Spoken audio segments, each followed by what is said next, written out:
আসসালামু আলাইকুম। আজকে আমরা সিক্স সিগমা এর একদম বেসিক কনসেপ্ট নিয়ে আলোচনা করব। সিক্স সিগমা এর বিভিন্ন ধরনের কোর্স আছে, যেমন white belt, yellow belt, green belt, black belt. এগুলো পর্যায়ক্রমিক। এদের মধ্যে বেসিক হলো হোয়াইট বেল্ট। আমরা মূলত এটা নিয়েই আলোচনা করব। তো সময় নষ্ট না করে আলোচনা শুরু করা যাক। তো আমাদেরকে জানতে হবে প্রথমে যে সিক্স সিগমা কী।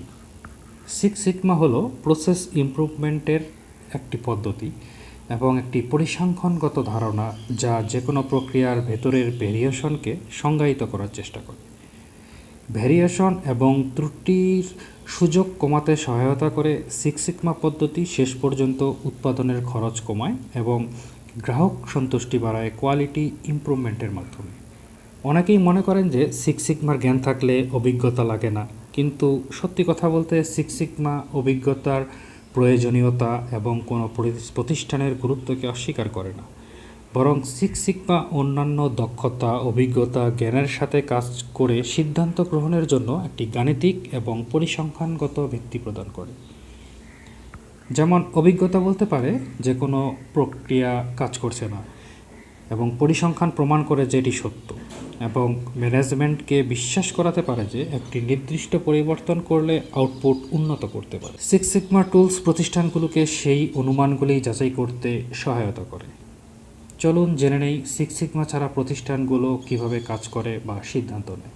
প্রতিষ্ঠানে কোনো এক্সপেরিয়েন্স পার্সন থাকতে পারে যার ধারণা ভালো, তার ধারণা থেকে সিদ্ধান্ত নেয়, সেটার আউটপুটগুলো ভালো খারাপ দুটোই হতে পারে।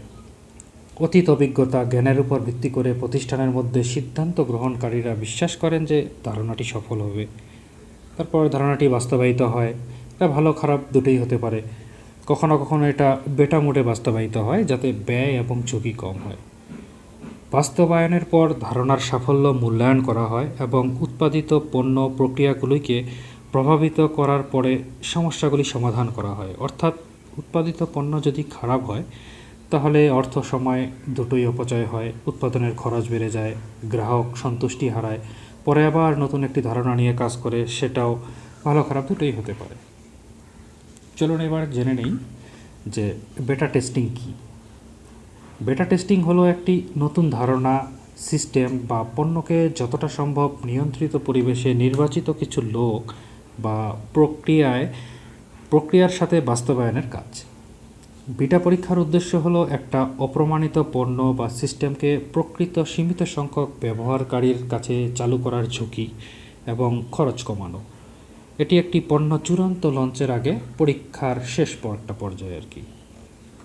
ধরুন আপনি একটি মোবাইল ফোন লঞ্চ করবেন, তো আপনি কিছু ফোন উৎপাদন করে সেগুলোকে কিছু সীমিত সংখ্যক প্রকৃত ব্যবহারকারীর কাছে ছেড়ে দিলেন রিঅ্যাকশন দেখার জন্য, বা কি প্রবলেম আসে এইসব দেখার জন্য। পরে যেসব প্রবলেম আসে সেগুলো সমাধান করে ফাইনালি আপনি মোবাইল ফোনটি লঞ্চ করলেন। তো সিক্স সিগমা পদ্ধতির মধ্যে না গিয়ে বিটাতে সীমিত সংখ্যক ব্যবহারকারীর কাছে ধারণাগুলি চালু করার অসুবিধা হলো যে পরিবর্তনের ফলে অপ্রত্যাশিত পরিণতি ভোগ করতে হতে পারে। যেমন রিভিউ খারাপ আসলে আপনি যেগুলো ফোন উৎপাদন করেছেন সেগুলো আর লঞ্চ করতে পারবেন না, আপনার অর্থ, সময় দুটোই অপচয় হবে, আবার গ্রাহকের কাছে একটি খারাপ ধারণা আসবে, তাদেরকে এটা প্রভাবিত করতে পারে। তাই কিছু উন্নতি আপাত দৃষ্টিতে কাজ করছে বলে মনে হতে পারে, তবে গ্রাহক সন্তুষ্টি বা লাভের উপর ইতিবাচক প্রভাব ফেলবে না। এখন অন্যদিকে সিক্স সিগমা পদ্ধতি প্রতিষ্ঠানগুলোকে সমস্যা চিহ্নিত করতে, অনুমান যাচাই করতে, সমাধানের উপর চিন্তাভাবনা করতে এবং অনাকাঙ্ক্ষিত পরিণতি এড়াতে বাস্তবায়নের পরিকল্পনা করতে সহায়তা করে। সমস্যা ও সমাধানের জন্য পরিসংখ্যানগত বিশ্লেষণ এবং প্রক্রিয়া ম্যাপিংয়ের মতো সরঞ্জাম প্রয়োগ করে দলগুলি উচ্চ স্তরের নির্ভুলতার সাথে ফলাফল কল্পনা এবং ভবিষ্যদ্বাণী করতে পারে, এবং নেতৃত্বকে কম আর্থিক ঝুঁকি নিয়ে সিদ্ধান্ত নিতে একটা সহায়তা করে। এখন আমরা সিক্স সিগমা দ্বারা পরিসংখ্যানগত যে একটা ধারণা সেটি একটু বর্ণনা করার চেষ্টা করব। অনেক বিশেষজ্ঞ সিক্স সিগমাকে নিখুঁত প্রক্রিয়া বলে থাকেন। সিক্স সিগমা প্রক্রিয়ায় প্রতি মিলিয়নে মাত্র 3.4টি ত্রুটি থাকে। শতাংশের দিক থেকে অর্থাৎ সিক্স সিগমা প্রক্রিয়ায় প্রাপ্ত 99 0.99966% পণ্য ত্রুটিমুক্ত। মাত্র একটি 6 সিগমা স্তর নিচে অর্থাৎ 5 সিগমায় 99.97% পণ্য ত্রুটিমুক্ত, যা প্রতি মিলিয়নে 230 থেকে 233টি ত্রুটির সুযোগ থাকে। সহজ ভাষায় তারা 6 সিগমা লেভেলের নিচে তারা আরও অনেক অসন্তুষ্ট গ্রাহক পেতে চলেছে। এখন বাস্তব বিশ্বের উদাহরণ যদি চিন্তা করি আমরা, তাহলে জাতীয় মহাসাগরীয় বায়ুমণ্ডলীয় প্রশাসনের মতে মার্কিন যুক্তরাষ্ট্রের বিমান পরিবহন নিয়ন্ত্রণকারীরা বছরে 28,537টি বাণিজ্যিক ফ্লাইট পরিচালনা করে, যা প্রায় 10.416 million flight. 5 sigma air traffic নিয়ন্ত্রণ প্রক্রিয়ার উপর ভিত্তি করে প্রতি বছর প্রায় 2,426টি ফ্লাইট পরিচালনায় কোনো না কোনো ধরনের ত্রুটি দেখা যায়।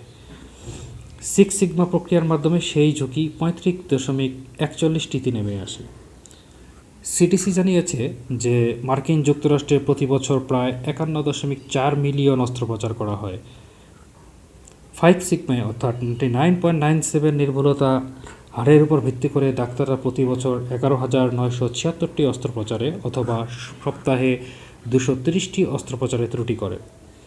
6 সিগমায় যা সমগ্র দেশের জন্য প্রায় বছরে 174টি ত্রুটিতে নেমে আসে, যা প্রতি বছর মাত্র 3.346টি ত্রুটি। 5 সিগমায় রোগীদের চিকিৎসা প্রদানকারীদের হাতে ভুলের সম্মুখীন হওয়ার সম্ভাবনা 68.00 গুণ বেশি থাকে। আমি যে উদাহরণগুলো আলোচনা করলাম সেগুলো 6 সিগমা এবং 5 সিগমার মধ্যে ব্যবধান আসলে কতটা বিস্তৃত তা তুলে ধরে। প্রতিষ্ঠানগুলির জন্য এটি ত্রুটির হার নির্ণয় নয়, শুধু এটির সাথে খরচটাও সম্পর্কিত। এখন আমরা আমাজন শিপমেন্টের উপর ভিত্তি করে একটা উদাহরণ বিবেচনা করি। ধরো এই 2013 সালে সোমবার অ্যামাজন 36.8 মিলিয়ন অর্ডার প্রক্রিয়া করেছে। ধরে নেওয়া যাক প্রতিটি অর্ডারের ত্রুটির জন্য কোম্পানির গড়ে $35 খরচ হয়। এই খরচের ভিতর রিটার্ন শিপিং, গ্রাহকের ফোন কল বা ইমেলে উত্তর দেওয়ার জন্য শ্রম, ভুল অর্ডার সংশোধন করার জন্য শিপিংয়ের জন্য শ্রম অন্তর্ভুক্ত থাকতে পারে। তো এখন যদি আমরা চার্ট দেখি তাহলে আমরা দেখতে পাবো যে 5 সিগমায় 36.8 মিলিয়ন অর্ডারে ইররের সংখ্যা দাঁড়িয়েছে 8,574.4টি। অ্যাভারেজ কস্ট পার ইরর যদি $35 ধরি, তাহলে টোটাল কস্ট অফ ইরর দাঁড়ায় আমার $3,104। পক্ষান্তরে এটা যদি আমরা 6 সিগমায় ক্যালকুলেশন করি, অর্থাৎ কোম্পানিটা যদি 6 সিগমায় কাজ করতো, তাহলে দেখা যায় যে 36.8 মিলিয়ন অর্ডারের এগেনস্টে তাদের ইরর হতো 125.12টি। এখন $35 প্রতিটা ইররের কনসিডার করে টোটাল কস্ট দাঁড়ায় $4,379.20। তাহলে দেখা যাচ্ছে যে শুধু সোমবারের জন্য সিগমা স্তরের খরচের পার্থক্য $2,95,000 বেশি। এখন আমরা যদি 6 সিগমার লেভেলগুলি দেখি তাহলে দেখব যে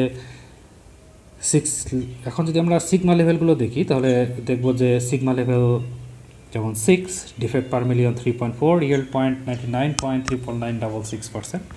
sigma level 5 defect per million 230, yield 0.99.977%। এভাবে পর্যায়ক্রমিকভাবে সিগমা 1-এ যদি যাই সেক্ষেত্রে ডিফেক্ট পার মিলিয়ন হবে 6,90,000 এবং yield 30.85%।